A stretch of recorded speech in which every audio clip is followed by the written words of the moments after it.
শুধু স্লোগান দিয়ে হবে না, আল্লাহর জমিনে আল্লাহর খেলাফত কায়েম করবার জন্য তোমাদের প্রত্যেককে প্রস্তুতি নিতে হবে, ঘাম ঝরানো মেহনত করতে হবে, চোখের অশ্রু দিয়ে আল্লাহর সাহায্য চাইতে হবে। এরপর খেলাফত কায়েমের জন্য সমস্ত তাগুত আর জাহিলিয়াতের কবর রচনা করবার জন্য শহীদ ঈদগাহে জমায়েত হতে হবে।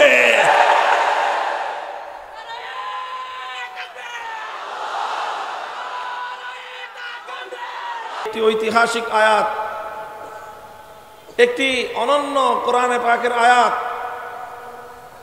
এই ধরনের আয়াত কোরআনে পাকের পূর্বে আল্লাহ পাক রব্বুল আলামিন কোন আসমানি কিতাবে নাজিল করেননি। এমনকি খুদ কোরআনে পাকের মধ্যেও এরকম আয়াত দ্বিতীয়টি আল্লাহ নাজিল করেননি।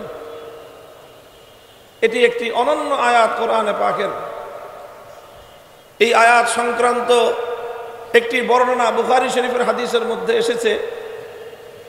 খলিফাতুল মুসলিমিন ওমর ফারুক রাদিয়াল্লাহু তাআলা আনহুর খেলাফতকালে একদল ইহুদি খলিফা ওমরের কাছে বললেন যে, খলিফা, আপনাদের ধর্মগ্রন্থ কোরআনে পাকের মধ্যে এমন একটি আয়াত রয়েছে, লাউ নাযালাত আলাইনা মাশারাল ইয়াহুদ লাত্তাখাযনা যালিকাল ইয়াউমা ঈদা। আয়াতটি যদি আপনাদের কিতাব কোরআনে নাজিল না হয়ে আমাদের ইহুদিদের ধর্মগ্রন্থ তাওরাত কিতাবে নাজিল হতো, তাহলে আমরা এত গৌরবান্বিত হতাম, আমরা এত আনন্দিত হতাম যে সেই আয়াতের নাজিল হওয়ার দিবসকে আমরা আমাদের ইহুদি ধর্মাবলম্বীদের জন্য জাতীয় উৎসবের দিবস হিসাবে আমরা উদযাপন করতাম। ইহুদিরা এই আয়াতটাকে, এই আয়াতের মর্ম, এই আয়াতের গভীরতা, এই আয়াতের তাৎপর্য এরকম ভাবে অনুভব করেছিল। খলিফাতুল মুসলিমিন ওমর ফারুক যখন জিজ্ঞাসা করলেন কোন আয়াত, তখন তারা সূরা মায়েদার এই 6 নম্বর আয়াতের উদ্ধৃতি দিল। খলিফা হযরত ওমর তার প্রতি উত্তরে বললেন যে, দেখো, তোমাদের মধ্যে আর আমাদের মধ্যে এটা যেমন একটা পার্থক্য যে আমাদের ধর্মগ্রন্থে এই জাতীয় একটি আয়াত আছে, তোমাদের ধর্মগ্রন্থে নাই, ঠিক এরকম আরেকটি পার্থক্য এটাও যে তোমরা তো নিজেদের পক্ষ থেকে সেই দিবসটাকে জাতীয় উৎসবের দিবস হিসেবে উদযাপন করতে আল্লাহ পাক রব্বুল আলামিন আখিরি নবী মুহাম্মদুর রাসূলুল্লাহ সাল্লাল্লাহু আলাইহি ওয়াসাল্লামের উসিলায় উম্মতে মুহাম্মাদিয়ার উপর যেই দয়া আর অনুগ্রহ করেছেন, সেটা হলো এই যে আমাদের জন্য উৎসবের দিবস বানানোর প্রয়োজনীয়তা আল্লাহ অবশিষ্ট রাখেননি, বরং একটা দিবস, একটা দিন যতভাবে মহিমান্বিত হতে পারে সমস্ত মহিমাগুলোকে আল্লাহ পাক একটা দিবসের মধ্যে একত্রিত করে তারপর সেই দিবসটাকে আল্লাহ নির্বাচন করেছেন এই আয়াতটা নাজিল করার জন্য।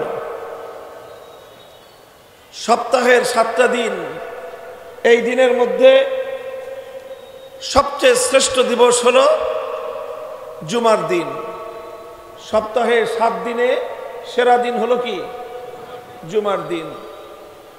বছরের 355, 60 বা 65 দিন, এই সারা বছরের সমস্ত দিবসগুলোর মধ্যে সর্বশ্রেষ্ঠ দিবস হলো ইয়াউমে আরাফা।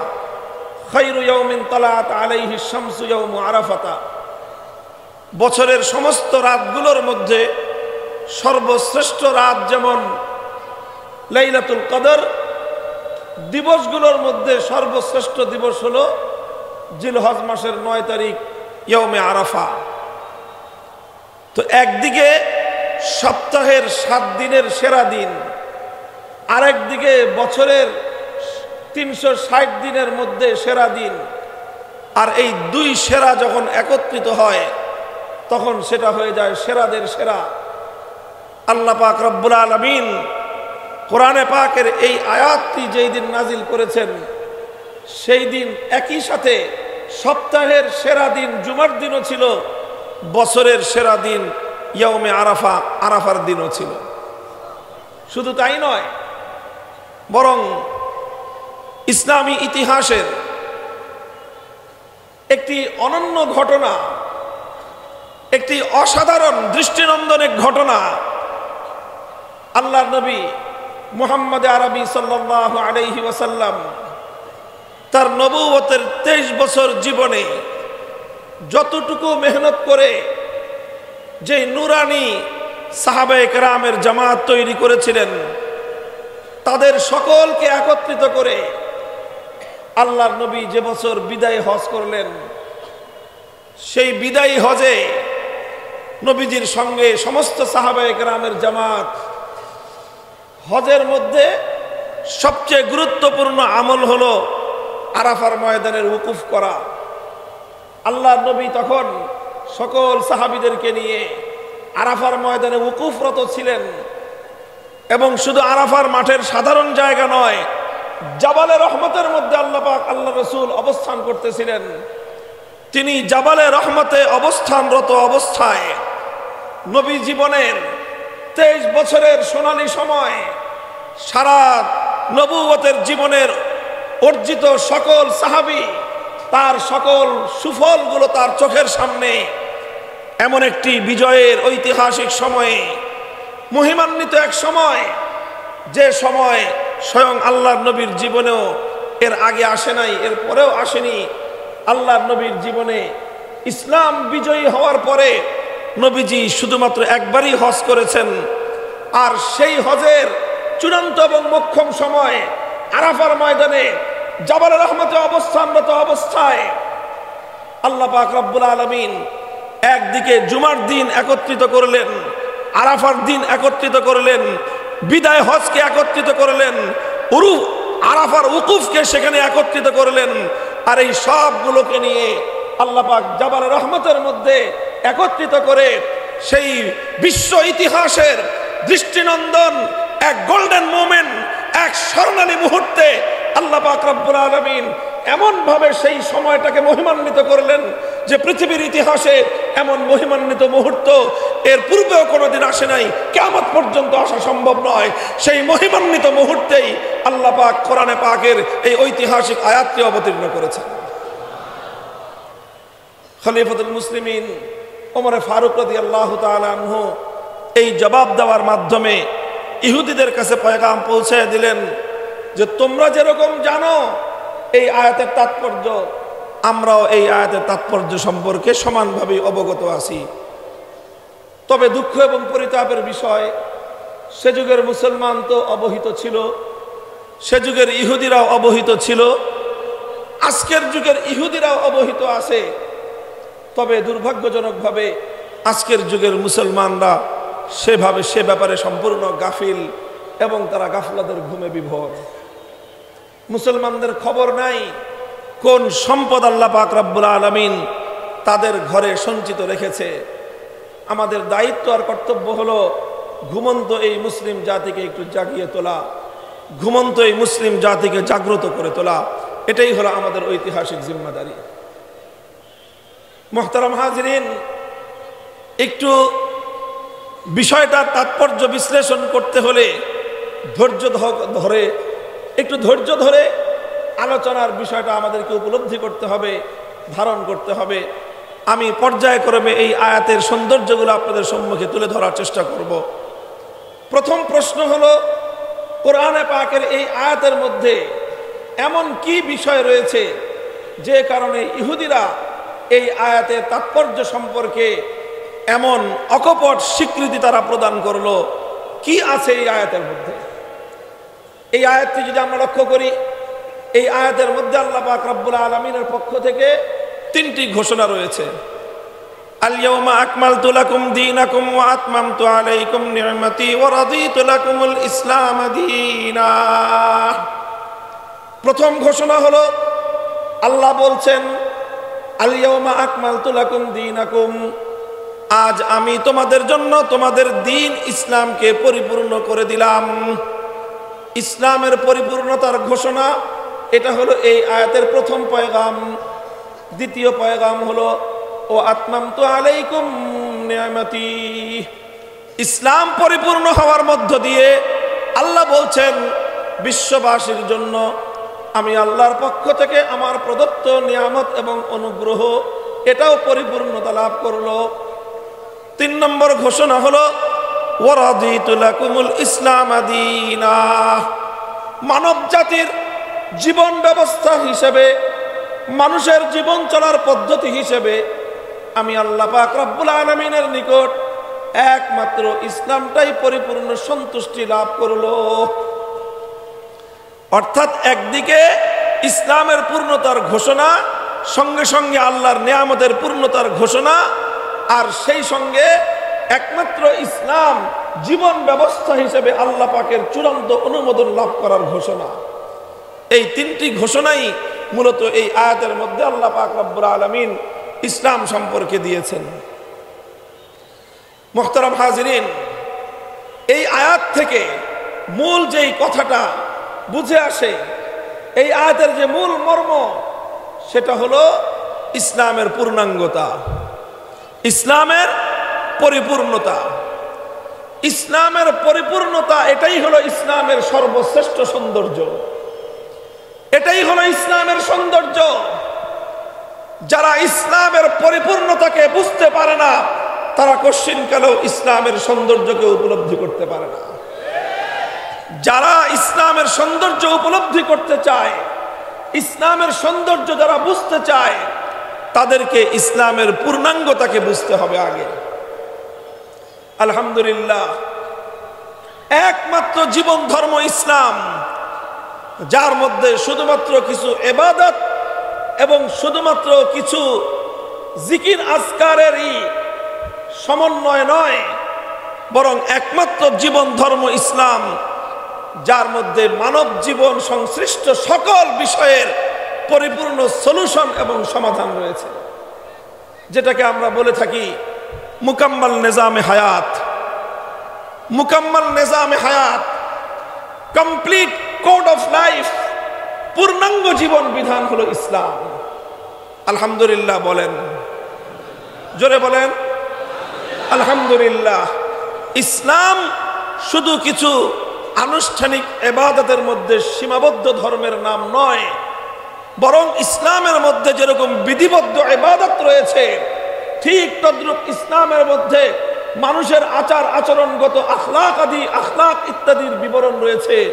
মানুষের আচার ব্যবহার সংক্রান্ত বিধিবিধান রয়েছে। ইসলামের মধ্যে মানুষের পারস্পরিক লেনদেন সংক্রান্ত বিধিবিধান রয়েছে।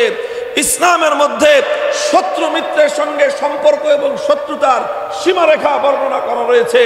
ইসলামের মধ্যে মানব জাতির অর্থনৈতিক কার্যক্রম এবং লেনদেন সংক্রান্ত বিধিবিধান রয়েছে। ইসলামের মধ্যে মানুষের সমাজ পরিচালনা এবং সমাজ গঠন সংক্রান্ত নীতিমালা রয়েছে।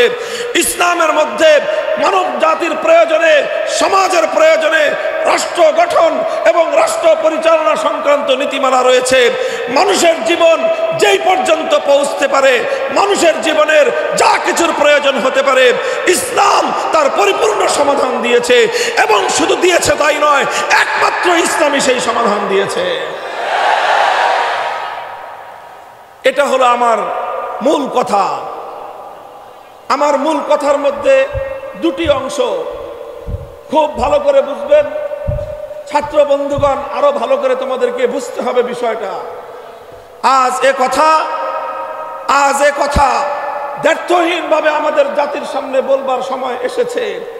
এ বিষয়গুলো আমরা বিভিন্ন হিকমতে আমলের কথা বলে দীর্ঘদিন পর্যন্ত মুখ ফুটে জাতির সামনে বলি নাই, অথবা বলতে পারি নাই, অথবা আমাদেরকে বলতে দেওয়া হয় নাই।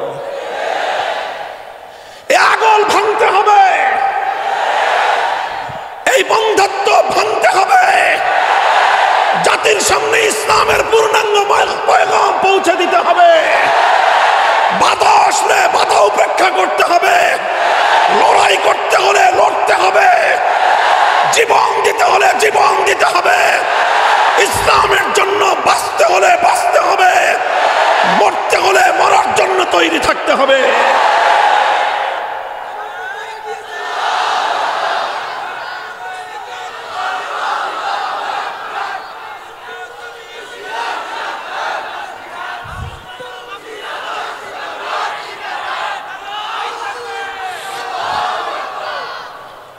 আমি বলেছি আমার আলোচনার মূল কথা দুটি। কোরআনে পাকের এই আয়াত থেকে আমি যেই সারমর্ম আমার শ্রোতাদের জন্য উপস্থাপন করছি সেটি হলো, এই কথার সারমর্ম হলো দুটি বিষয়, দুটি পয়েন্ট। এক নম্বর পয়েন্ট হলো, Islam is the complete code of life. ইসলাম ये एक मुकम्मल निज़ाम हयात है। ইসলাম একটি পূর্ণাঙ্গ জীবন ব্যবস্থা। এটা হলো আমার এবং এই আয়াতের মূল প্রথম পয়েন্ট। দ্বিতীয় পয়েন্ট হলো, শুধু ইসলাম পূর্ণাঙ্গ জীবন ব্যবস্থা এটাই আমার কথা শেষ নয়, বরং এই কথার দ্বিতীয় অংশ হলো একমাত্র ইসলামী পূর্ণাঙ্গ জীবন ব্যবস্থা। ইসলাম ছাড়া এই মহাবিশ্বের মধ্যে আর কোনো ব্যবস্থা, আর কোনো ধর্ম, আর কোনো মতবাদ, আর কোনো আদর্শ পূর্ণাঙ্গ জীবন ব্যবস্থা নয়। অন্য সকল মতাদর্শ মানুষের জীবনের আংশিক দিক নির্দেশনা দিতে সক্ষম, মানুষের জীবনের কিছু অধ্যায়ের ব্যাপারে, মানুষের জীবনের কিছু দিক তারা একটা গাইডলাইন দেয়, আবার সেই মানুষের জীবনের অন্য বিশাল অধ্যায়ের ব্যাপারে সেই ধর্মগুলো, সেই মতবাদগুলো, সেই আদর্শগুলো সম্পূর্ণ নীরব থাকতে হয়। অনেক বিষয় এমন আছে যেগুলো মানুষের জীবনের অপরিহার্য অনুষঙ্গ, কিন্তু মানব জীবনের সেই অপরিহার্য অনুষঙ্গগুলোর ব্যাপারে অন্য কোনো মতবাদ, অন্য কোনো মতাদর্শ, অন্য কোনো ধর্ম, অন্য কোনো আদর্শ যেখানে কোনো কথা বলতে পারে না, ইসলাম সেখানে মানব জীবনের সেই সকল অনুষঙ্গগুলোতেও পূর্ণাঙ্গ দিক নির্দেশনা দিয়ে যায়। আলহামদুলিল্লাহ, এটা একমাত্র ইসলামেরই সৌন্দর্য এবং এটা ইসলামেরই একমাত্র শ্রেষ্ঠত্ব। মুহতারাম হাজিরিন, ইসলামের সেই পূর্ণাঙ্গতা, ইসলামের এই পরিপূর্ণতা, এটা মানুষের জীবনব্যাপী পরিপূর্ণ একটা জীবন, একটা ব্যবস্থার কত দিক থাকতে পারে, কত অনুষঙ্গ থাকতে পারে, কত বিভাগ থাকতে পারে, সেটা হিসাব করতে গেলে হয়তো রাতের পর রাত, দিনের পর দিন শেষ হয়ে যাবে, তার পরিপূর্ণতাকে আয়ত্তে আনা সম্ভব হবে না। তবে আমরা ইসলামের পরিপূর্ণতার খুঁটিনাটি সকল বিষয়গুলো একটা আলোচনার মধ্যে আনতে আমরা চেষ্টাও করব না, এবং এটা আসলে আনা সম্ভব না। তবে আমরা যেটা চেষ্টা করব আজকের আলোচনায়, সেটা হলো কিছু গুরুত্বপূর্ণ দিক, যেই দিকগুলো আজকে বিশ্ব মানব জাতির জন্য অত্যন্ত গুরুত্বপূর্ণ, সেই দিকগুলোর বিষয়ে আমরা একটা কথা তুলে ধরব। সেই কথাটা হলো যে সেই বিষয়ে ইসলাম এবং একমাত্র ইসলাম মানব জীবনের জন্য সুন্দর একটা নির্দেশনা দিতে সক্ষম। এই ড্রোন ক্যামেরাটা যে উড়াইতেছেন, এটা নামায় বন্ধ করেন। পাঠক, এই শ্রোতাদের দৃষ্টি মনোযোগ আপনার ড্রোন ক্যামেরার দিকে আকৃষ্ট হচ্ছে। এটা কার? এই কথা চুপ করেন। ড্রোন ক্যামেরাটা কার? এটা নিয়ে যান। ড্রোন ক্যামেরা আর মঞ্চে ঢুকাবেন না, মাহফিলে ঢুকাবেন না কেউ।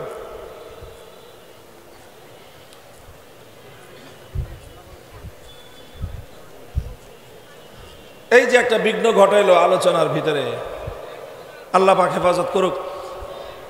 মুহতারাম হাজিরিন, তো আমার মূল কথা ছিল যে মানব জীবনের কিছু গুরুত্বপূর্ণ দিক রয়েছে, যেই দিকগুলোকে আমি শুধু আলোচনায় আনবো এ কথা বোঝানোর জন্য প্রমাণ হিসেবে, দৃষ্টান্ত হিসেবে আর স্যাম্পল হিসেবে যে ইসলামী একমাত্র পূর্ণাঙ্গ জীবন ব্যবস্থা।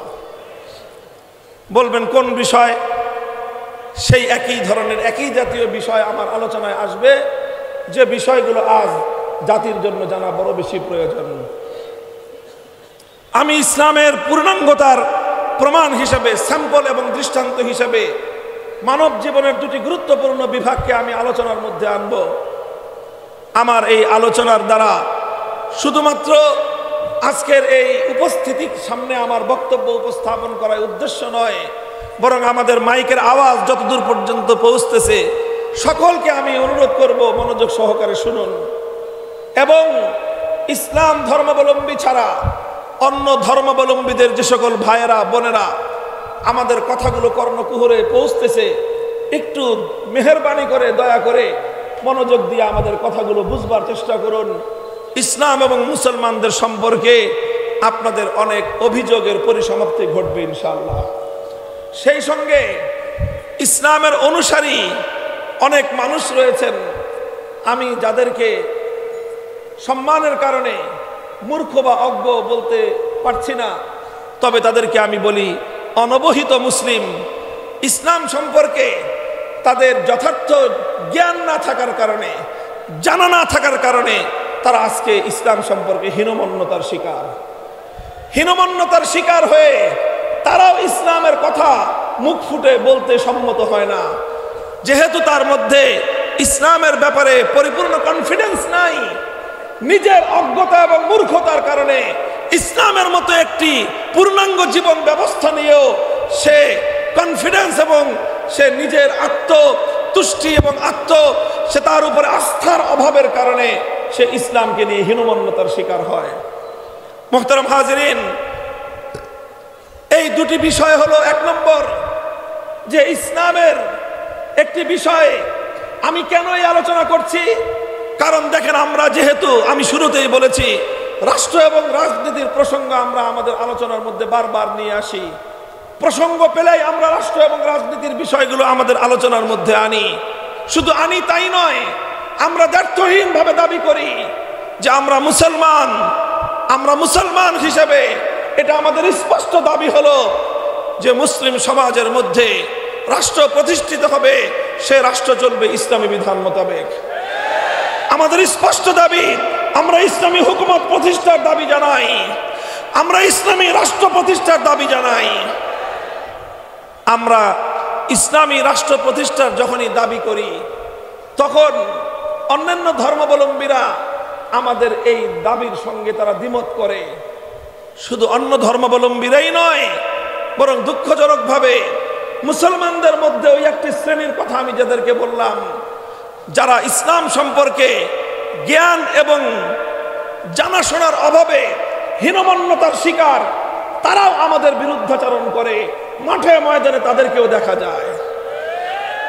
আমার আলোচনার মূল শ্রোতা, আমার আলোচনার মূল উপলক্ষ হলো হীনমন্যতার শিকার ওই সকল মুসলমানেরা যারা নিজেদের দুর্বলতার কারণে ইসলামকে দুর্বল মনে করে, যারা নিজেদের দুর্বলতার দায় ইসলামের উপর চাপিয়ে দেয়, যারা মনে করে ইসলামী রাষ্ট্র প্রতিষ্ঠার দাবি তুললে সাম্প্রদায়িক দাবি হয়ে যাবে। আর এই কারণে মুসলমানের ঘরে জন্ম নিয়ে মুসলমান পরিচয় ধারণ করে তারা শুধুমাত্র ইসলামী রাষ্ট্র প্রতিষ্ঠার দাবি থেকে বিরত থাকে তাই নয়, বরং তারা ইসলামী রাষ্ট্র প্রতিষ্ঠার দাবির সঙ্গে সরাসরি তারা বিরুদ্ধাচরণ করে। কোন মুসলমানের পক্ষে ইসলামী রাষ্ট্র প্রতিষ্ঠার দাবির সঙ্গে বিরুদ্ধাচরণ করলে ঈমান থাকবে না। ইসলামী রাষ্ট্র প্রতিষ্ঠার এই দাবি এবং এই প্রচেষ্টার সঙ্গে যদি কেউ দ্বিমত পোষণ করে, বিরুদ্ধাচরণ করে, বাধা প্রদান করে, হাজি গাজী পাজি নাম ধারণ করতে পারে, ঈমানদার থাকতে পারে না। মুহতারাম হাজিরিন, এটা আমাদের পরিষ্কার কথা। অনেকে আজ একটা গোলক ধাঁধার মধ্যে, একটা দ্বিধা এবং সংশয়ের মধ্যে পড়ে যায়। মনে করে তাদের কথাটা হলো এই, তাদের চিন্তা ভাবনাটা হলো এই যে আমরা মুসলিম হিসেবে যদি ইসলামী রাষ্ট্র প্রতিষ্ঠার দাবি করি, তাহলে তো একটি রাষ্ট্রের মধ্যে সব ধর্মের নাগরিকরাই আছে, সব ধর্মের ধর্মাবলম্বীরাই আছে। কথা বলেন ঠিক না বেঠিক? এই যে আমাদের বাংলাদেশ, এখানে আমরা মুসলিমরা যেমন আছি, এখানে হিন্দুরাও তো আছে, বৌদ্ধরাও আছে, খ্রিস্টানরাও আছে, আরো কিছু কিছু উপজাতির মানুষ এদেশে বসবাস করে। তো নানা ধর্মের অবলম্বী, নানা ধর্মের অনুসারী একটা দেশে বসবাস করছে। এখন খুব স্বাভাবিকভাবেই সাধারণ জ্ঞান অনুযায়ী, কমন সেন্সে মানুষের কাছে এটা একটা প্রশ্ন হতে পারে যে মুসলিম হিসেবে যদি কেউ, মুসলমানরা রাষ্ট্রকে ইসলামী রাষ্ট্র প্রতিষ্ঠার দাবি জানায়, তাহলে হিন্দুদেরও তো এই সুযোগ রয়েছে যে হিন্দুরা দাবি করবে যে তাদের হিন্দু ধর্ম অনুযায়ী রাষ্ট্র প্রতিষ্ঠা হোক। কথা বলেন ঠিক না বেঠিক? বৌদ্ধরা দাবি করতে পারে যে বৌদ্ধ ধর্ম অনুযায়ী রাষ্ট্র পরিচালনা করা হোক, বৌদ্ধ রাষ্ট্র হোক। খ্রিস্টানরাও দাবি করতে পারে যে তাদের ধর্ম অনুযায়ী রাষ্ট্র পরিচালনা করা হোক, এটা খ্রিস্ট রাষ্ট্র হোক।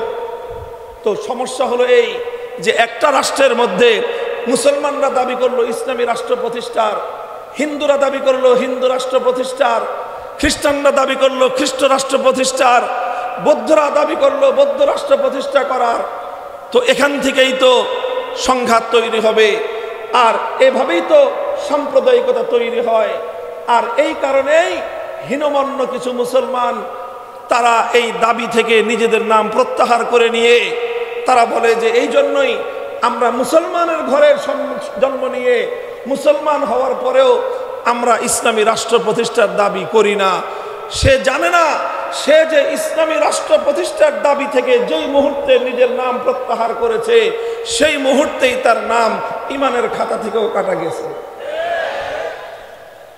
তুমি যেই মুহূর্তে ইসলামী রাষ্ট্র প্রতিষ্ঠার দাবি থেকে নিজের নাম প্রত্যাহার করে নিলা, তুমি ইসলামী রাষ্ট্র চাও না, তুমি ইসলামের রাজনৈতিক আদর্শগুলোকে তুমি বাস্তবায়ন দেখতে চাও না, তুমি আল্লাহর জমিনে আল্লাহর কোরআনের রাষ্ট্রনীতি সংক্রান্ত বিধানগুলি বাস্তবায়ন দেখতে চাও না, এই কথা বলবার সঙ্গে সঙ্গে, এই মতবাদ ধারণ করবার সঙ্গে সঙ্গে তুমি অনেক কিছু থাকতে পারো, ইমানদার থাকতে পারো না।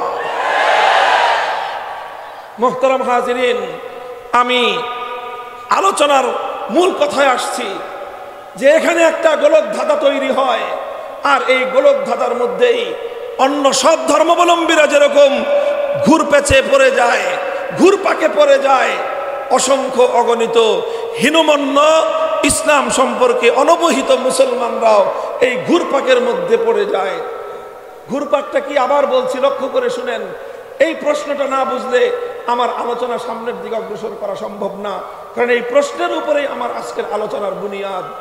প্রশ্নটা হলো, আবার বলছি, একই প্রশ্ন আবার রিপিট করছি, মুসলমানরা যদি মুসলিম হিসেবে রাষ্ট্রকে ইসলামী রাষ্ট্র বানাতে চায় তাহলে হিন্দুরা হিন্দু হিসেবে রাষ্ট্রকে হিন্দু রাষ্ট্র বানাতে চাইবে, বৌদ্ধরা বৌদ্ধ হিসেবে রাষ্ট্রকে বৌদ্ধ রাষ্ট্র বানাতে চাইবে, ইহুদি খ্রিস্টানরা নিজ নিজ ধর্ম অনুযায়ী নিজ নিজ মতবাদ অনুযায়ী রাষ্ট্রকে তার ধর্মীয় রাষ্ট্র বানাবার চেষ্টা করবে।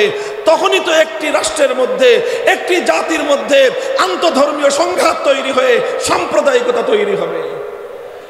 প্রশ্ন আসতে পারে কি পারে না? এই প্রশ্নের জবাব শুনেন, স্পষ্ট জবাব হলো এই প্রশ্নের স্পষ্ট জবাব হলো এই যে ঠিক আছে, আমরা একটা বিবেচনা করব, আমরা একটা পরীক্ষা নিরীক্ষা চালাবো আজকে আলোচনার মাধ্যমে, যে মুসলমানরা যদি ইসলাম অনুযায়ী রাষ্ট্র প্রতিষ্ঠা করতে চায় তাহলে আমরা মুসলমানদেরকে বলবো ঠিক আছে, তুমি অ্যাজ এ মুসলিম ইসলাম ধর্ম অনুযায়ী কিভাবে একটা রাষ্ট্র পরিচালনা করা যায় তুমি তার একটা রূপরেখা দাও। হিন্দুকে বলবো যে তোমার হিন্দু ধর্ম অনুযায়ী একটা রাষ্ট্র কিভাবে পরিচালনা করা সম্ভব হয়, তুমিও তোমার ধর্মের আলোকে একটা রূপরেখা দাও। বৌদ্ধকে বলবো তুমি একটা রূপরেখা দাও। খ্রিস্টান এবং ইহুদিকে বলবো তোমাদের ধর্মের মূল নীতির আলোকে, ধর্মীয় রেফারেন্সের আলোকে, ধর্মগ্রন্থ এবং তোমাদের ধর্ম প্রণেতাদের বক্তব্যের আলোকে তোমরা একটা ফর্মুলা দাও যে তোমাদের ধর্ম অনুযায়ী একটা রাষ্ট্র কিভাবে প্রতিষ্ঠা করা সম্ভব। যদি সবগুলো ধর্মের কাছ থেকে আমরা একটা একটা করে ফর্মুলা পাই, মুসলমানরা দিল ইসলামী রাষ্ট্রের ফর্মুলা, হিন্দুরা দিল হিন্দু রাষ্ট্রের ফর্মুলা, বৌদ্ধরা দিল বৌদ্ধ রাষ্ট্রের ফর্মুলা, খ্রিস্টানরা দিল খ্রিস্ট রাষ্ট্রের ফর্মুলা, ইহুদিরা দিল ইহুদি রাষ্ট্রের ফর্মুলা, অন্যান্য ধর্মাবলম্বীরা নিজ নিজ ধর্ম অনুযায়ী রাষ্ট্র প্রতিষ্ঠার এবং রাষ্ট্র পরিচালনার ফর্মুলা দিল। তারপরে আমরা তুলনা করব, কম্পেয়ার করে দেখব যে কোন ফর্মুলাটা মানুষের জন্য বেশি কল্যাণকর, তারপরে আমরা সেই ফর্মুলা বাস্তবায়ন করব। এটা হলো যুক্তির সাধারণ দাবি। তবে আমি আপনাদেরকে আশ্বস্ত না, এতদূর পর্যন্ত কোনোদিন গড়াবে না আলোচনা, এতদূর পর্যন্ত কোনোদিন গড়াবে না। কেন গড়াবে না? কারণ আমরা মুসলিম হিসাবে ইসলাম ধর্ম মোতাবেক একটা রাষ্ট্র গঠন এবং রাষ্ট্র পরিচালনার ফর্মুলা দেওয়ার জন্য 5 মিনিটের বেশি প্রয়োজন আমাদের হবে না। আমাদের কাছে আমাদের আলেমদের কাছে আমাদের ধর্মীয় বেত্তাদের লিখিত কিতাবপত্রের মধ্যে আজ থেকে নয় শত শত বছর ধরে পুরা বিশ্ববাসীর কাছে ইসলাম অনুযায়ী রাষ্ট্র প্রতিষ্ঠার যে ফর্মুলা, তার ফর্মুলা গোটা বিশ্ববাসীর কাছে দেওয়া আছে। সেই ফর্মুলা দিতে আমাদের 5 মিনিটেরও প্রয়োজন হবে না। যদি বলেন হিন্দুদের দিতে কতক্ষণ সময় লাগবে, আমি বলবো হিন্দু শুধু নয়, হিন্দু, বৌদ্ধ, খ্রিস্টান, ইহুদি সহ অন্য সকল সম্প্রদায় 5 মিনিট নয়, 5 ঘন্টা নয়, 5 মাস নয়, 5 বছর নয়, 5 যুগ নয়, 500 বছর নয়, 5000 বছর সময় দেওয়া হলেও তারা কশ্চিনকালেও তাদের ধর্ম অনুযায়ী রাষ্ট্র প্রতিষ্ঠার ফর্মুলা দিতেই পারবে না। তাহলে তারা যখন তাদের ধর্ম অনুযায়ী কোনো একটি রাষ্ট্র গঠন এবং রাষ্ট্র পরিচালনার ফর্মুলা যখন দিতেই পারল না, তখন আর খেলা হবে কোথায়? আরে খেলা তো হবে বললেন, গলা ফাটায় চিৎকার করে বললেন খেলা হবে, বলে নাই? আরে খেলা যখন হবে বললেন, রেফারি যখন মাঠে নামলো, আপনারা তো মাঠ তো দূরের কথা, সীমান্তের ভিতরেই নাই, লেভেল প্লেইং ফিল্ড তৈরি হলো, আসেন দেখি খেলি। কত ধানে কত চাল মাপামাপি হোক, খেলা হোক, কার খেলার জোর কত দূর। মুহতারাম হাজিরিন, ঠিক এখানে যেভাবে প্রতিদ্বন্দ্বী কেউ মাঠে না থাকবার কারণে এখন আর খেলা হবে এই কথা নাই, ঠিক তদ্রূপ আল্লাহর উপর পরিপূর্ণ আস্থা, বিশ্বাস, ইসলাম ধর্মের উপর পরিপূর্ণ কনফিডেন্স নিয়ে আমি কোনো ঘরের কোণে কথা বলতেছি না, ওপেন এই কথার চ্যালেঞ্জ আমি আরো বহুদিন ধরে বাংলার প্রত্যন্ত অঞ্চলে দিয়ে আসছি। আমার এই কথা হাজার হাজার নয়, লক্ষ লক্ষ মানুষের কর্ণকুহরে পৌঁছে গিয়েছে। ইন্টারনেটের যুগে কোটি কোটি মানুষের কাছে আমার মেসেজ, এই চ্যালেঞ্জ পৌঁছে গিয়েছে। আসো, আন্তঃধর্মীয় সংলাপ হবে প্রত্যেক ধর্মাবলম্বীদের কাছ থেকে। আজকের একবিংশ শতাব্দীতে আধুনিক রাষ্ট্র ব্যবস্থার রূপরেখা আমরা চাই। একবিংশ শতাব্দীতে দুনিয়ার 700 কোটি মানুষের রাষ্ট্র রাজনীতি সংক্রান্ত সমস্যার সমাধান কোন ফর্মুলায় হবে? তুমি তোমাদের ধর্মীয় নীতি, হিন্দু ধর্ম, বৌদ্ধ ধর্ম, ইহুদি অথবা খ্রিস্টান ধর্মের ধর্মীয় ফর্মুলার আলোকে নিয়ে আসো।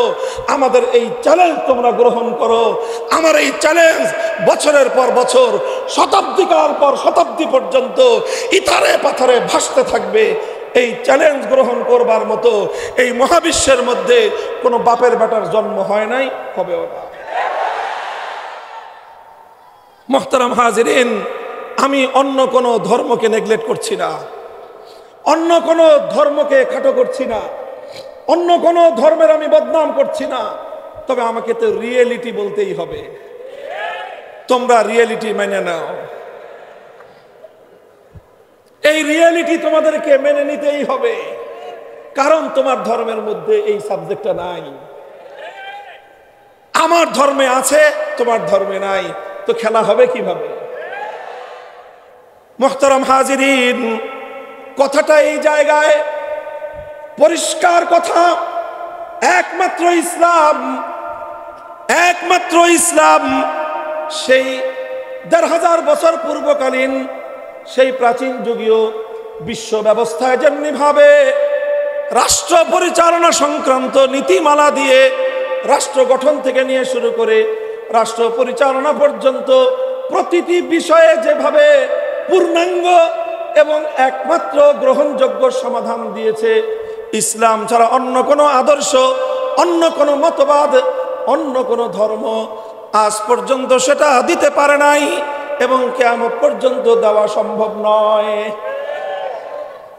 এটা শুধুমাত্র আমাদের মুখের গলার জোরের কথা নয়, এটা শুধুমাত্র আমাদের মুখের জোরের কথা নয়, এটা শুধুমাত্র নিজেদের মজমার মধ্যে, নিজের অনুসারীদের মধ্যে জোর গলায় বলা এক কথা নয়, বরং এটা আমি আবারও বলছি, সারা পৃথিবীর 700 কোটি অডিয়েন্সকে সামনে রেখে, পৃথিবীর সমস্ত ধর্মাবলম্বীদেরকে সামনে রেখে আমরা ওপেন চ্যালেঞ্জ ঘোষণা করছি যে তোমরা আধুনিক যুগের রাষ্ট্র পরিচালনা সংক্রান্ত একটা ধর্মীয় ফর্মুলা যার যার ধর্মের আলোকে প্রণয়ন করে সাবমিট করো।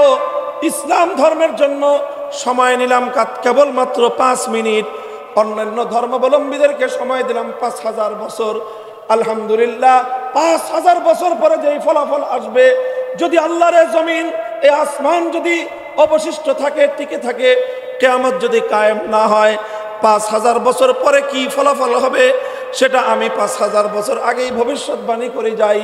ফাইল্লাম তাফালু ওয়ালান তাফালু, 5000 বছর পরেও ইসলাম ছাড়া অন্য কোনো ধর্মের পক্ষ থেকে আধুনিক যুগের রাষ্ট্র পরিচালনা সংক্রান্ত কোনো ফর্মুলা দেওয়া সম্ভব হবে না। আরো ভালোভাবে বোঝার জন্য বলি, এটা তো শুধু চ্যালেঞ্জটা করলাম, এটা শুধুমাত্র আমি জ্ঞানগত বিশ্বাসগতভাবে কোরআন সুন্নাহর আলোকে আমাদের বক্তব্যের দাবিটা আমি উত্থাপন করলাম। এবার চলুন এই দাবির সপক্ষে আমি কিছু প্রমাণ নিয়ে আলোচনা করি।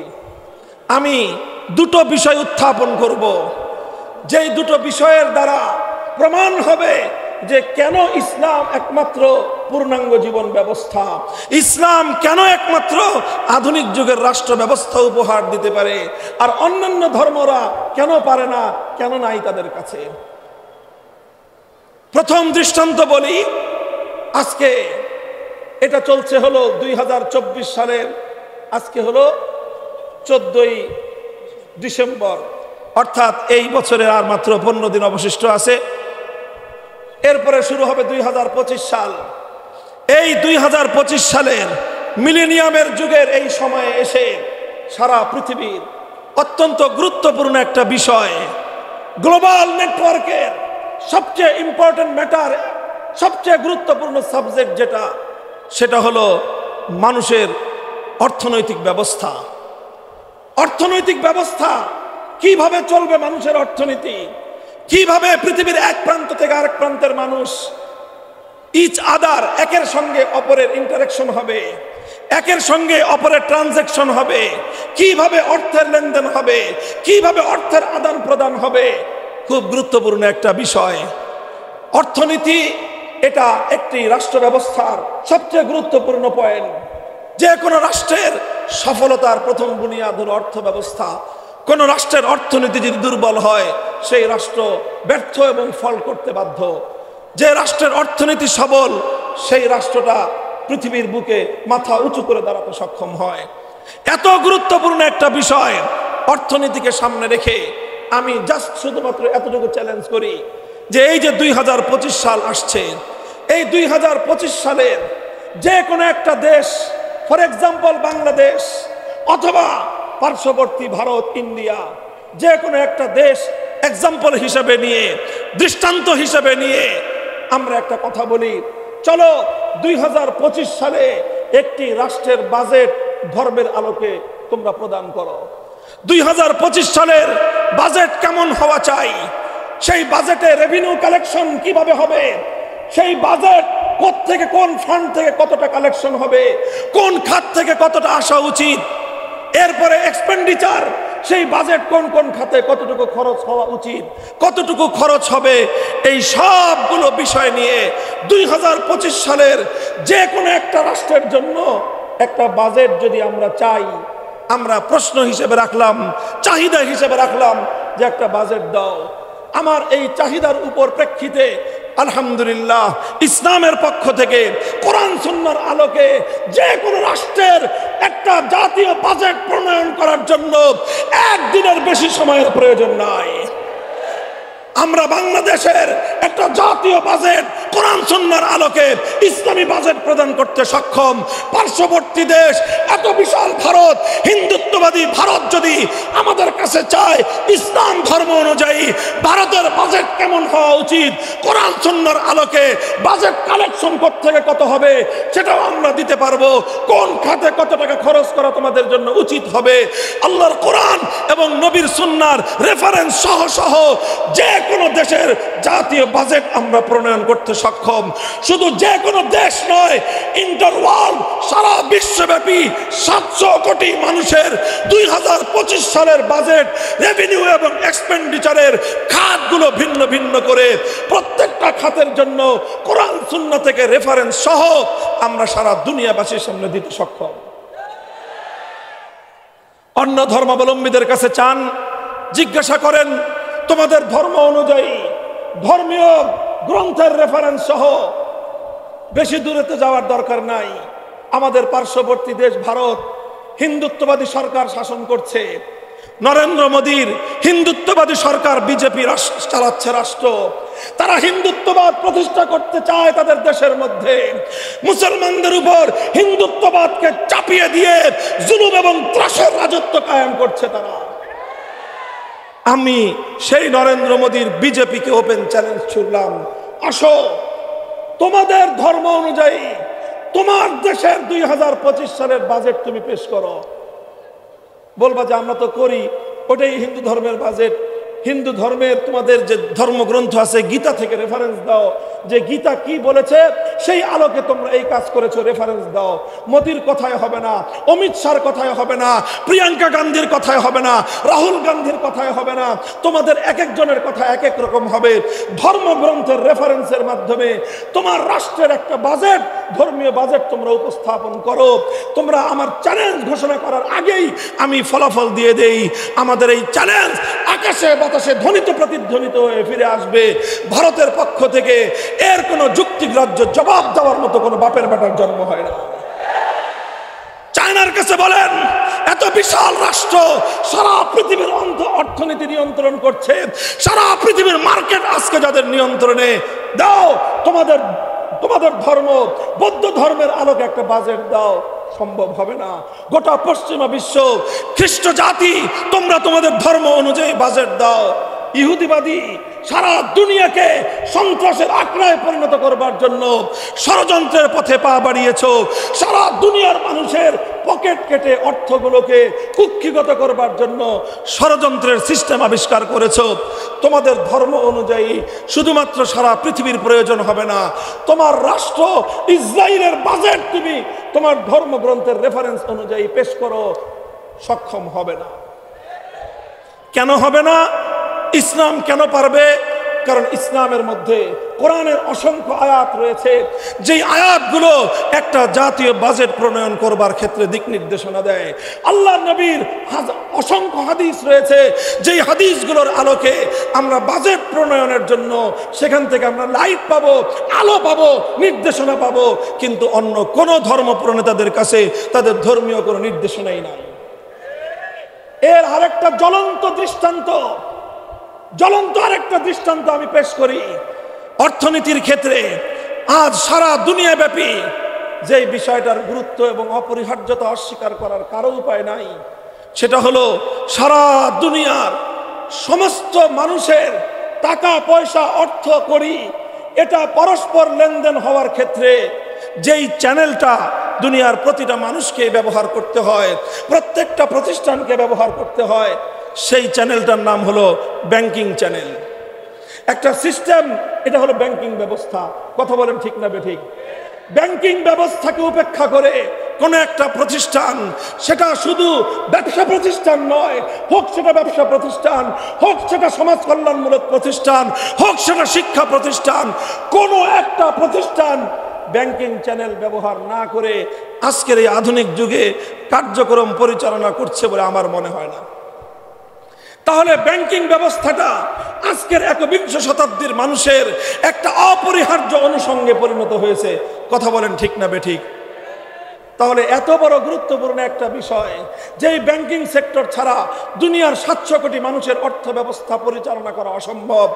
এখন তো সারা দুনিয়া নতুন যেই ব্যবস্থার দিকে অগ্রসর হচ্ছে, নতুন যেই অর্থনীতির কথা দুনিয়ার মানুষকে শোনানো হচ্ছে, সেটা হলো আগামীর সোসাইটি হবে ক্যাশলেস সোসাইটি। শুনেছেন শব্দটা আপনারা? ক্যাশলেস সোসাইটি, অর্থাৎ মানুষের কাছে কোনো টাকা থাকবে না, আপনার পকেটে কোনো টাকা থাকবে না, আপনাকে দোকান থেকে গিয়ে পণ্য কিনতে হবে, টাকা দিতে হবে, কিন্তু কোনো নোট আপনার হাতে থাকবে না। এই সব ট্রানজ্যাকশন হবে অনলাইন ভিত্তিক। আপনি অনলাইন থেকে টাকা দিবেন, সে অনলাইন থেকে টাকা বুঝে পেয়ে আপনাকে পণ্য বুঝাইয়ে দিবে। আপনি বাংলাদেশে বসে কানাডায় একজন মানুষকে পেমেন্ট করবেন, কানাডা থেকে আপনার কাছে পণ্য চলে আসবে। ইউরোপ, অস্ট্রেলিয়ায় আপনি পেমেন্ট করে দিবেন, সেখান থেকে আপনার পণ্য চলে আসবে। এবং এটা ইদানিং এখনই চলছে। দিন যত গড়াচ্ছে মানুষের এই মুদ্রা ব্যবহার কমছে। ক্যাশলেস সোসাইটি গড়ার জন্য আজকের পশ্চিমা বিশ্ব পাগল পারা হয়ে উঠেছে। এবং এটারও আরেক বিশাল একটা গোমরের ফাঁক এখানে রয়েছে, সেই আলোচনা আজকে আমি করব না। এই ক্যাশলেস সোসাইটি গড়া, এটা হলো সারা দুনিয়ার মানুষের পকেট কেটে সমস্ত অর্থগুলোকে কুক্ষিগত করবার সর্বশেষ ইহুদিবাদী ধান্দা এবং ষড়যন্ত্রের ফাঁদ। এখন এই ধান্দা এবং ষড়যন্ত্রের ফাঁদ থেকে বিশ্ব মুসলিম উম্মাহকে কিভাবে রক্ষা করা হবে, এটাই আজকের আধুনিক তরুণ মুসলমানদের চিন্তার বিষয়। এটা আমাদের আগামী দিনের চ্যালেঞ্জের বিষয়। সারা দুনিয়ার মুসলমানরা ঐক্যবদ্ধ হয়ে ক্যাশলেস সোসাইটি গড়বার ইহুদিবাদী ষড়যন্ত্রকে রুখে দিতে হবে। কেমনে করবা সেটা তোমাদের অনেক বড় চিন্তার বিষয়, আলাদা সাবজেক্ট। কিন্তু আমি বলছি, এই যে সারা দুনিয়ায় এই যে ব্যাংকিং চ্যানেলে মানুষ যে অর্থনীতির অর্থ লেনদেন করছে, আদান প্রদান করছে, ব্যাংকিং ব্যবস্থা ছাড়া দুনিয়ার কোনো প্রতিষ্ঠান, দুনিয়ার কোনো ব্যক্তি, দুনিয়ার কোনো পরিবার এখন অনেকটা অকেজো এবং পঙ্গুর মতো কাজ করা সম্ভব না। এই যে এত বড় গুরুত্বপূর্ণ একটা সেক্টর, এই সেক্টর সম্পর্কে যদি আমি আন্তঃধর্মীয় সংলাপে বসে সবগুলো ধর্মাবলম্বীকে যদি বলি, ব্যাংকিং সেক্টর এমন একটা গুরুত্বপূর্ণ বিষয়, মুসলমানরা তোমরা তোমাদের ধর্ম ইসলাম অনুযায়ী ব্যাংক ব্যবস্থা কিভাবে চলতে পারে তার একটা ব্যাংকিং সিস্টেমের ফর্মুলা আমাদের কাছে জমা দাও। হিন্দু ধর্মাবলম্বীরা তোমাদের ধর্ম অনুযায়ী ব্যাংকিং কিভাবে চলতে পারে তার একটা ফর্মুলা জমা দাও। বৌদ্ধ, ইহুদি, খ্রিস্টান সবাই যার যার ধর্ম অনুযায়ী আজকের একবিংশ শতাব্দীর ব্যাংকিং সিস্টেম কিভাবে চলতে পারে তার একটা ফর্মুলা তোমাদের ধর্মের আলোকে আমাদের কাছে প্রদান করো। এই ওপেন চ্যালেঞ্জ অথবা এই প্রশ্ন যখন আমরা সবগুলো ধর্মের কাছে রাখবো, জবাব কি আসবে? মুসলমানরা বলবে আমাদের কাছে নতুন করে চাওয়ার কিছু নাই।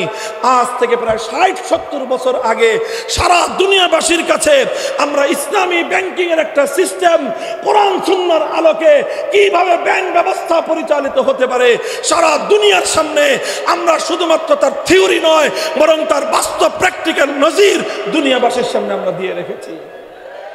আজ বাংলাদেশের দিকে তাকায় দেখেন, শুধু বাংলাদেশেই সর্বশেষ তথ্য অনুযায়ী বাংলাদেশে শরিয়া ভিত্তিক ব্যাংক, ইসলামী ব্যাংকের সংখ্যা হলো 10টি।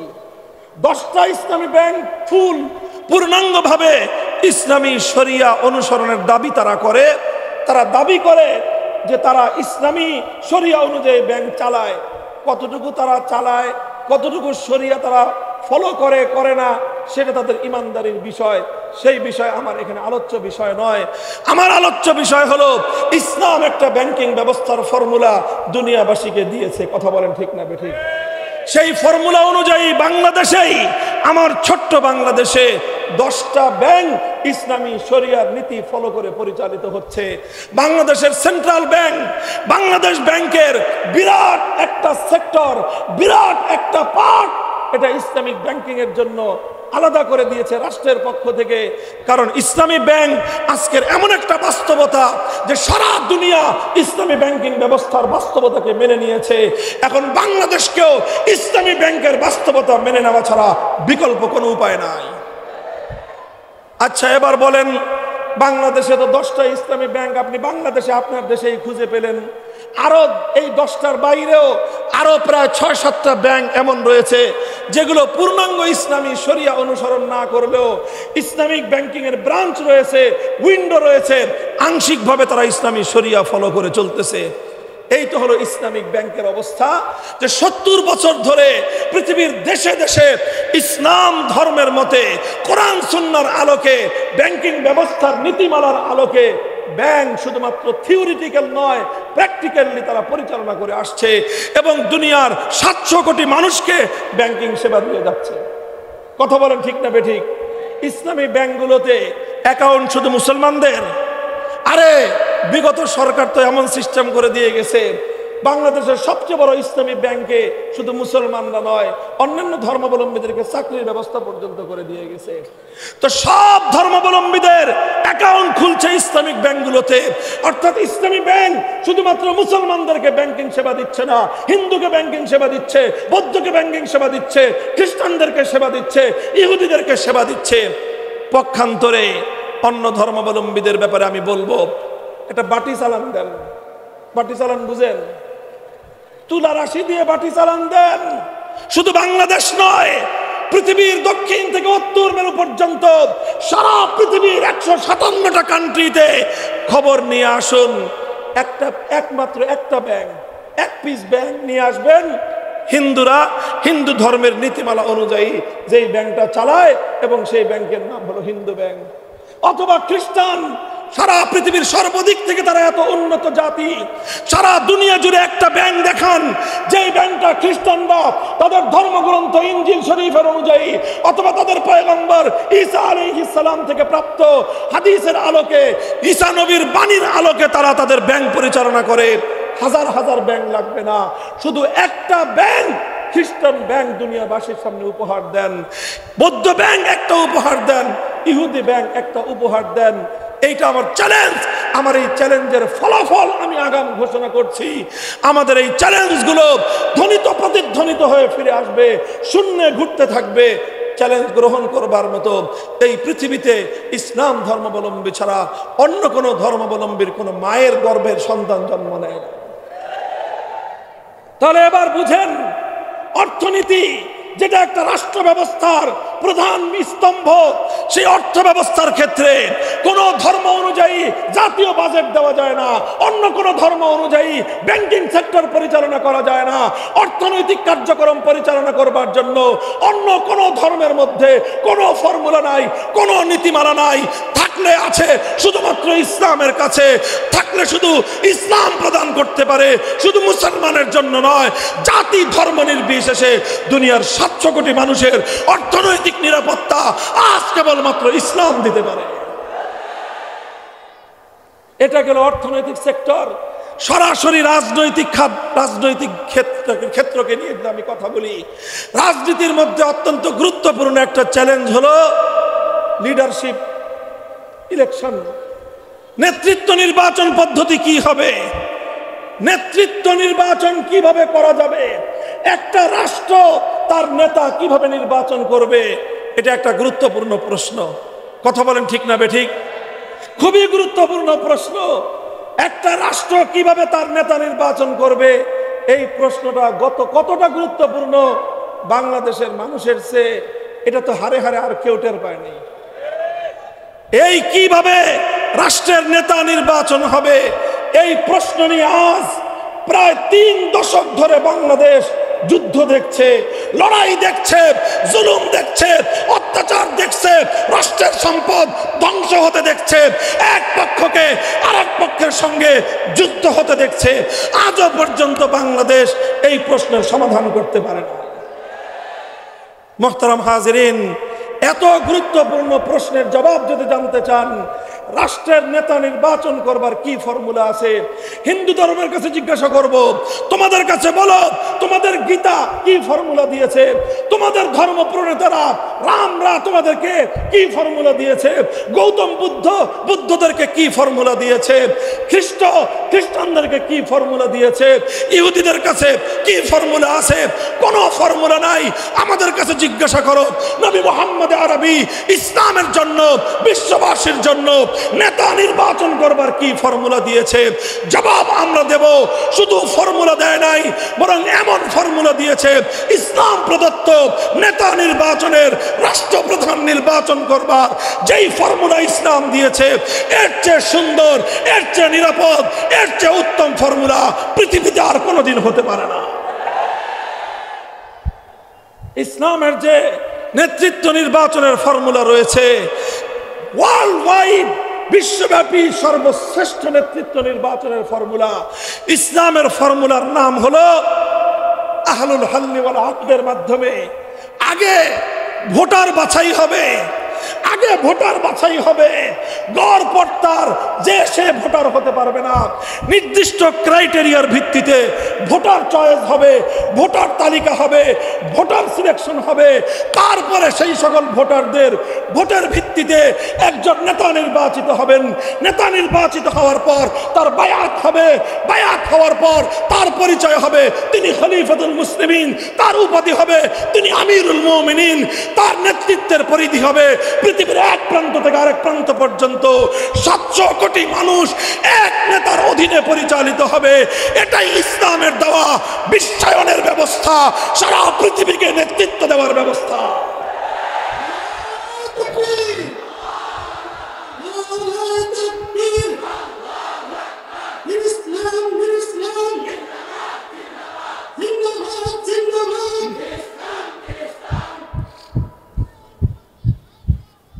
মোহতারাম হাজিরিন, তাহলে নেতৃত্ব নির্বাচনের ক্ষেত্রে, রাষ্ট্র প্রধান নির্বাচনের ক্ষেত্রে ফর্মুলা যদি দিতে পারে, একমাত্র দিতে পারে কারা? চিৎকার করে বলেন, একমাত্র দিতে পারে। আরো জোরে, একমাত্র দিতে পারে। অন্য কোন ধর্মাবলম্বীদের কাছে নেতৃত্ব নির্বাচন করবার কোনো ফর্মুলাই নাই। গীতা এ ব্যাপারে নীরব, ত্রিপিটক এ ব্যাপারে নীরব, ওল্ড টেস্টামেন্ট এ ব্যাপারে নীরব, নিউ টেস্টামেন্ট এ ব্যাপারে নীরব, হিন্দু, বৌদ্ধ, ইহুদি, খ্রিস্টান সবাই এ ব্যাপারে নীরব। মুসলমানরা একমাত্র সরব। দিকে দিকে আজ দাবি উঠছে, সারা দুনিয়ার মুসলমানরা আজ নতুন করে দাবি উত্থাপন করছে, তন্ত্রমন্ত্রের দিন শেষ, খেলাফতের বাংলাদেশ।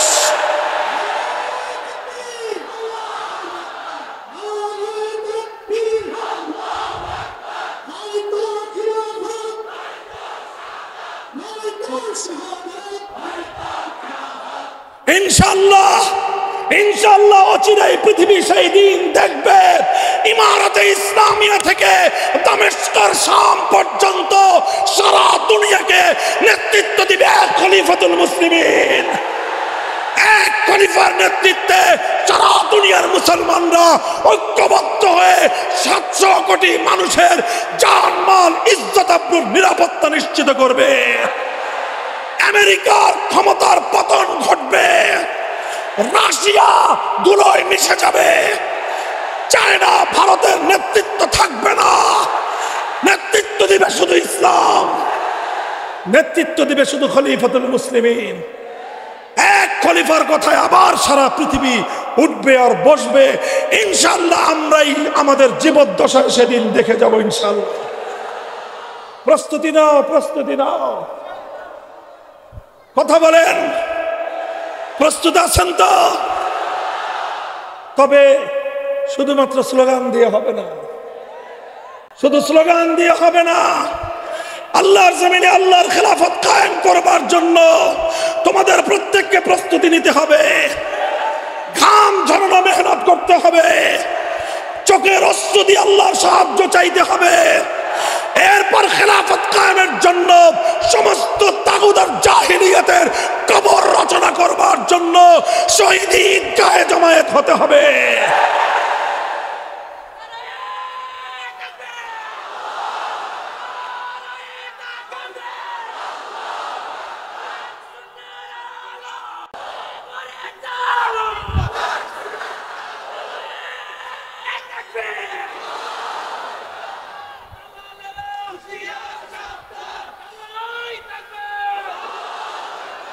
এই ধৈর্য আছে, ধৈর্য। এবার সবচেয়ে ইন্টারেস্টিং স্যাম্পলটা, সবচেয়ে ইন্টারেস্টিং গুরুত্বপূর্ণ দৃষ্টান্তটা আমি আপনাদের সামনে উপস্থাপন করছি। লিসেন মি, আমাকে লক্ষ্য করে শুনুন কথা। প্রশ্নটা ভালো করে বুঝুন, উত্তরটা বোঝা সহজ হবে। আসওয়ালু নিসফুল, তাই কথা বলো না ছাত্ররা। আসওয়ালু নিসফুল ইলম, প্রশ্ন ভালো করে বুঝলে অর্ধেক বুঝার কাম শেষ। প্রশ্ন বুঝবা না, খাতায় খালি লিখতে থাকবা, সারাদিন লিখবা, দিন শেষে পাইবা ঘোড়ার ডিম। বুঝো কথা? আসওয়ালু নিসফুল ইলম, প্রশ্ন বুঝবা, খুব ভালো করে বুঝবা। আজকের বর্তমান ছাত্রদের সবচেয়ে বড় সমস্যা হলো প্রশ্ন না বুঝেই উত্তর দেওয়া শুরু করে দেয়। এই জন্য প্রথম আমি প্রশ্নটা বোঝাচ্ছি, খেয়াল করে শুনো।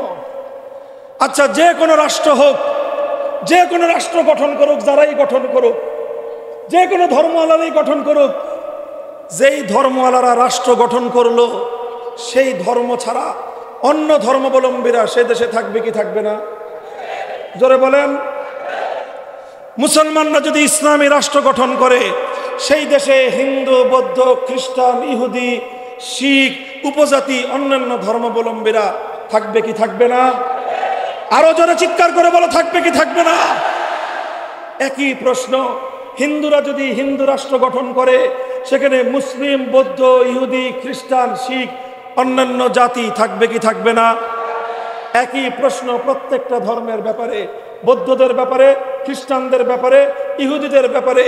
যে যেই ধর্মে অনুযায়ী রাষ্ট্র গঠন করলো সেই ধর্মাবলম্বী ছাড়া অন্যান্য ধর্ম অনুসারীরাও সেখানে থাকবে। আচ্ছা, যদি থাকে তাহলে প্রশ্ন হলো সেই ধর্মের আলোকে অন্যান্য ধর্মাবলম্বীদের কি কি অধিকার প্রাপ্য, তাদের অধিকার কিভাবে নিশ্চিত করা হবে সেটা বলো। প্রশ্নটা বুঝছো? বুঝা গেছে প্রশ্ন?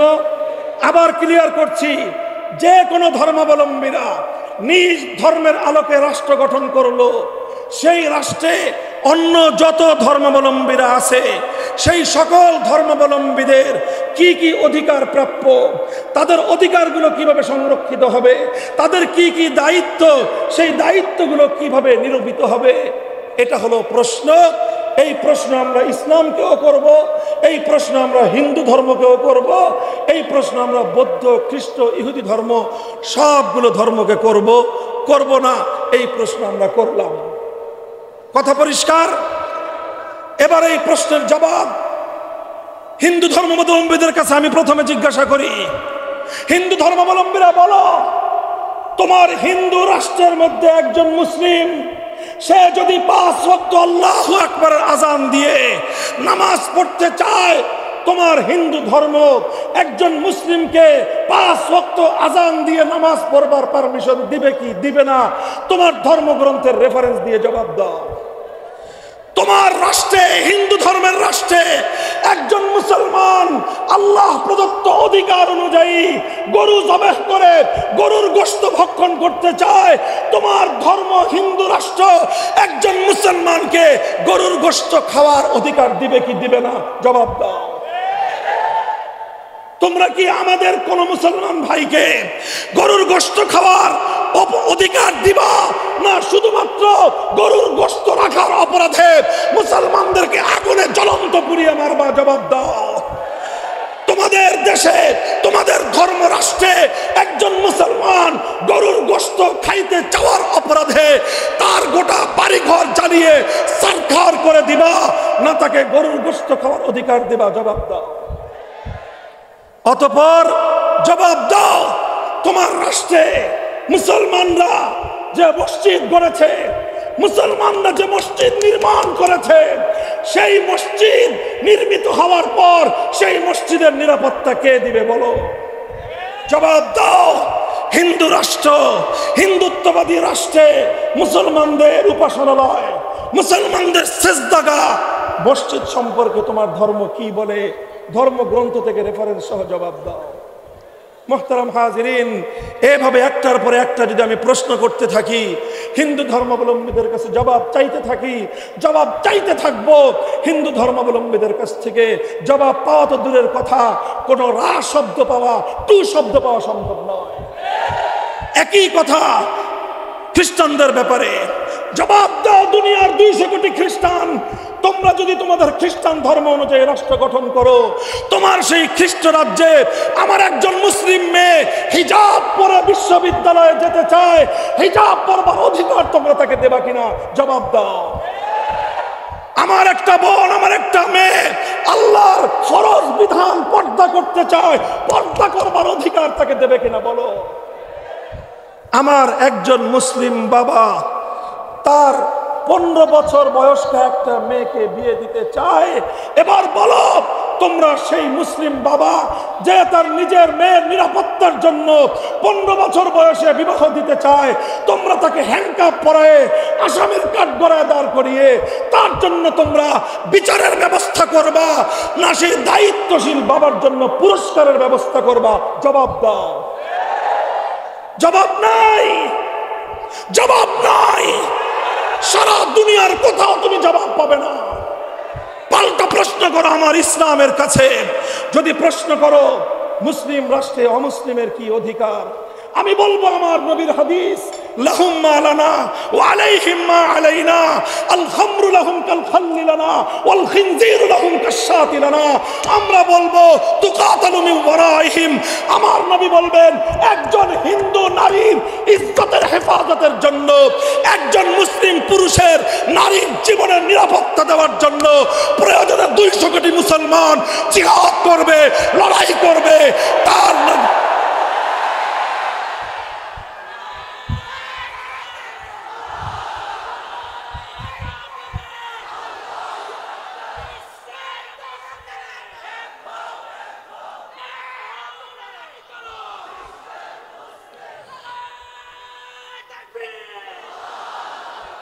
আমরা জিজ্ঞাসা করেছিলাম, হিন্দু ধর্মাবলম্বীরা, তোমার রাষ্ট্রে একজন মুসলমান যদি গরু জবাই করে খেতে চায় তুমি কি করবা?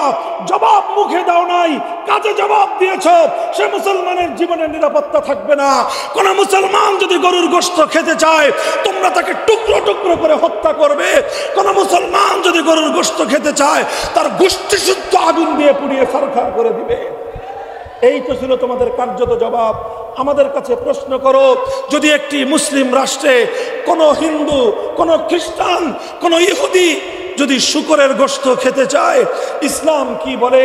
ইসলাম বলে শুধু শুকরের গোশত খেতে পারবে তাই নয়, বরং শুকর লালন পালন করতে পারবে। কোন একজন হিন্দু, কোন একজন খ্রিস্টানের কোন একটা শুকরের ছোট্ট একটা বাচ্চাও যদি কোন মুসলমান ক্ষতি করে, কোন মুসলমান যদি একটা শুকরের বাচ্চা মেরে ফেলে, আল্লাহর কোরআন, আল্লাহর নবীর হাদিস স্পষ্ট আল্লাহর নবী বলে দিয়েছেন, অপর একজন মুসলমানের একটা বকরির বাচ্চা হত্যা করলে যেই পরিমাণ জরিমানা দিতে হতো, আমার নবীর ফরমান হলো এই, একজন হিন্দুর একটা শুকরের বাচ্চাকে হত্যা করার পর সমপরিমাণ জরিমানা ইসলামী আদালত মুসলমানের ঘাট ধরে উসুল করে দেবে। আল খামরু লাহুম কাল খাল্লি লানা। একজন মুসলমান ইসলামী রাষ্ট্রের মধ্যে যেরকম ম্যাঙ্গো জুস পান করতে পারে, শরবত পান করতে পারে, রু আফজা পান করতে পারে, সে ট্যাঙ্ক শরবত পান করতে পারে, যে কোনো ফলের জুস যে কোনো মুসলমান পান করতে পারে, মুসলমান যেভাবে ইসলামী রাষ্ট্রে জুস পান করার অধিকার রাখে, একজন হিন্দু নাগরিক একটা ইসলামী রাষ্ট্রের মধ্যে মদ পান করার অধিকার রাখে। একজন খ্রিস্টান ইসলামী দেশের মধ্যে মদ পান করার অধিকার রাখে। মুহতারাম হাজিরিন, এভাবে একটার পর একটা বলে যাব। শুরুই তো করলাম শুয়োরের বাচ্চার মদের থেকে। ইসলাম তোমার শুকরের অধিকার, শুকর খাওয়ার অধিকার দিয়েছে। ইসলাম তোমাকে শুকর পালন করার অধিকার দিয়েছে। ইসলাম আর কি না দিয়েছে সেটা বলো তুমি। বলো তোমার ধর্ম পালন করবার অধিকার। আমি বলবো ইসলাম তোমাকে ধর্ম পালন করবার অধিকার দিবে। তোমার মন্দির রক্ষা করবার অধিকার, ইসলাম বলবে তুমি মন্দির রক্ষা করো, মন্দিরে তুমি দেবতা নির্মাণ করো, মন্দিরে তুমি দেবতার পূজা করো। ইসলাম এবং মুসলমান কোশ্চিনকালেও তোমার ধর্মীয় স্বাধীনতার হস্তক্ষেপ করবে না। তোমাকে সামান্য কিছু দায়িত্ব পালন করতে হবে এবং তোমার সেই দায়িত্ব কোশ্চিনকালেও একজন মুসলিমের চেয়ে দায়িত্ব বেশি নয়। একজন মুসলিম সে রাষ্ট্রকে কিছু খরচ দিবে, কিছু খাতে খরচ দিবে। মুসলমানদের রেভিনিউ কালেকশন হবে যাকাত থেকে, গনিমত থেকে, মালে ফাই থেকে এবং বিভিন্ন জায়গার জমিনের উৎপাদিত ফসল থেকে। যেই খনিজ সম্পদ, মুসলমানরা খনিজ সম্পদ উত্তোলন করলে সেই খনিজ সম্পদ থেকে নানা খাত থেকে রাষ্ট্রকে মুসলমানরা টাকা দিবে। হিন্দুরা, বৌদ্ধরা, খ্রিস্টানরা, মুসলমানরা যেরকম 2.5% যাকাত দেয়, তারা ঠিক একইভাবে কিছু পার্সেন্ট তারা জিজিয়া দিবে, তারা কর দিবে। এবং সেই কর দেওয়ার ব্যাপারে আমার নবী স্পষ্ট নির্দেশনা দিয়েছেন একজন অমুসলিমের কাছ থেকে কতটুকু কর নেওয়া যাবে, কতদিন কর নেওয়া যাবে। আল্লাহ নবী পরিষ্কার বলে দিয়েছেন একজন অমুসলিম নাগরিক থেকে ততটুকু কর নেওয়া যাবে যতটুকু কর পরিশোধ করতে একজন অমুসলিমের জন্য সেটা পিঠের বোঝা না হয়ে যায়, তার জন্য বার্ডেন না হয়ে যায়। কতদিন কর দিবে? যতদিন পর্যন্ত একজন অমুসলিম নাগরিক সে কর্মক্ষম থাকবে, উপার্জনক্ষম থাকবে, যতদিন তার উপার্জন করার সক্ষমতা থাকবে ততদিন সে কর দিবে। আর যখন সে উপার্জন করার সক্ষমতা নাই, আল্লাহ নবী ইসলামী রাষ্ট্রপ্রধানকে বলে দিবেন যে তার যৌবনটা তোমার রাষ্ট্রের জন্য সে ব্যয় করেছে, তার যৌবন দিয়ে তোমার রাষ্ট্রকে সে সার্ভিস চার্জ দিয়েছে। বার্ধক্যের সময়ে ইসলামী রাষ্ট্র একজন হিন্দু নাগরিককে বিনামূল্যে সেবা দাও।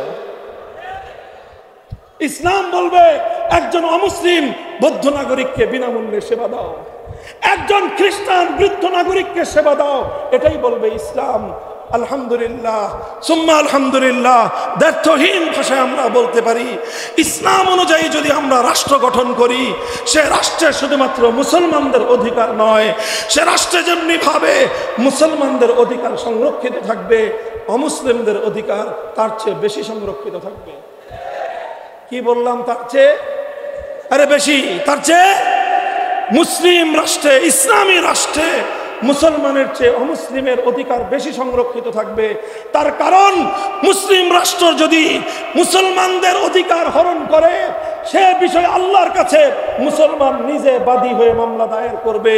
আর মুসলিম রাষ্ট্র যদি অমুসলিমের অধিকার হরণ করে, সেই অমুসলিমের পক্ষ হয়ে স্বয়ং রাহমাতুল লিল আলামিন আল্লাহর দরবারে বিচার দায়ের করবে। দিস ইজ ইসলাম, এই হলো ইসলাম। মুহতারাম হাজিরিন, আমি দুটো রাষ্ট্র ব্যবস্থা নিয়ে, দুটো অর্থ ব্যবস্থা নিয়ে, চারটা স্যাম্পলের মাধ্যমে আমি আমার সেই আবার পুরাতন কথা রিপিট করছি।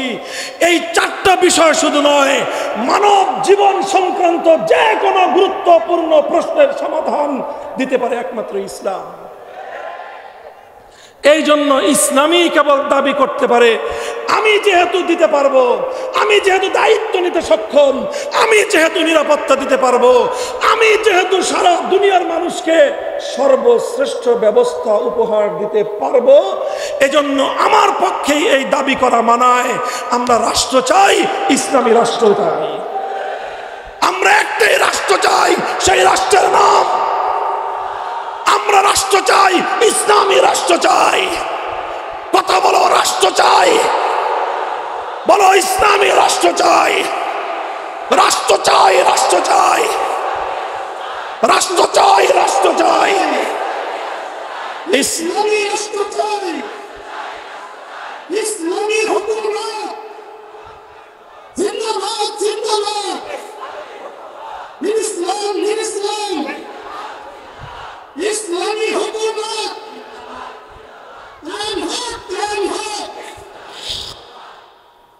মুহতারাম হাজিরিন, এবার আমার আখেরি কনক্লুশন, এবার খোলাসাতুল কালাম এবং এই বক্তব্যের দ্বারা আমাদের করণীয় এবং দায়িত্ব সম্পর্কে আমার পয়গাম এবং আমার মেসেজ দিয়ে আমি বক্তব্য শেষ করছি। তার আগে ছোট্ট একটা দৃষ্টান্ত দেই, একটা গল্প বলি, শোনার মতো ধৈর্য আছে? দেখেন, কথা হলো এই জায়গাটা, আপনারা বুঝতে পেরেছেন মূল কাহিনীটা, যে রাষ্ট্র ব্যবস্থা উপহার দেওয়ার মতো সক্ষমতা আছে একমাত্র ইসলামের। এই সক্ষমতা হিন্দু ধর্মের নাই, এই সক্ষমতা বৌদ্ধ ধর্মের নাই, এই সক্ষমতা খ্রিস্টান এবং ইহুদি কোনো ধর্মের নাই, আছে একমাত্র ইসলামের। এই কারণে এই প্রতিযোগিতায় ইসলামের সঙ্গে মাঠে নেমে অন্য কোনো ধর্মের খেলার কোনো শক্তি সামর্থ্যই নাই।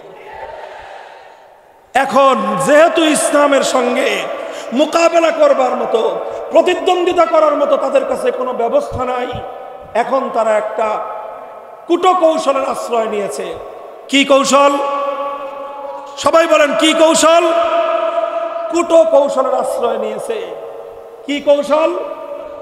কূটকৌশলের আশ্রয় নিয়েছে। যেহেতু সামনাসামনি এসে ইসলামের প্রতিদ্বন্দ্বিতা করার ক্ষমতা নাই, এখন তারা কূটকৌশল আর ষড়যন্ত্রের আশ্রয় নিয়ে ইসলামকে রুখে দিতে চায়। কি কুটো কৌশল? কৌশলটা হলো, বলার আগে একটা গল্প বলি। দেখেন, আমি এই গল্পটা অনেক জায়গায় শোনাই। আপনারা গোয়ালা চেনেন? গোয়ালা, গোয়ালা কাদেরকে বলে? গরুর দুধ বিক্রি করে যারা, তাদেরকে বলা হয় গোয়ালা। তো গোয়ালা যারা গরুর দুধ বিক্রি করে, তারা গরু লালন পালন করে। কথা বলেন ঠিক না বেঠিক? তারা গরু লালন পালন করে কি জন্য? মূল উদ্দেশ্য কি? গরুর দুধ বিক্রি করা। কি করা? গরুর দুধ বিক্রি করা। গোয়ালা যেরকম গরু লালন পালন করে, ঠিক ওই রকম কৃষকও গরু লালন পালন করে। কৃষক গরু লালন পালন করে কি জন্য? তার উদ্দেশ্য কি? হাল চাষ করা। কি করা? কয়েক কৃষকের গরু দুধ দেয় না, সেই দুধ দেয়, ওটা বিক্রি করা কৃষকের উদ্দেশ্য না। কৃষকের গরুর দুধ কে খায়? গরুর বাছুর খায়, আর কৃষকের বাচ্চারা খায়। গোয়ালার গরুর দুধ খায় কে? গোয়ালার গরুর দুধ বাছুরের কপালে জুটে না, সব দুধ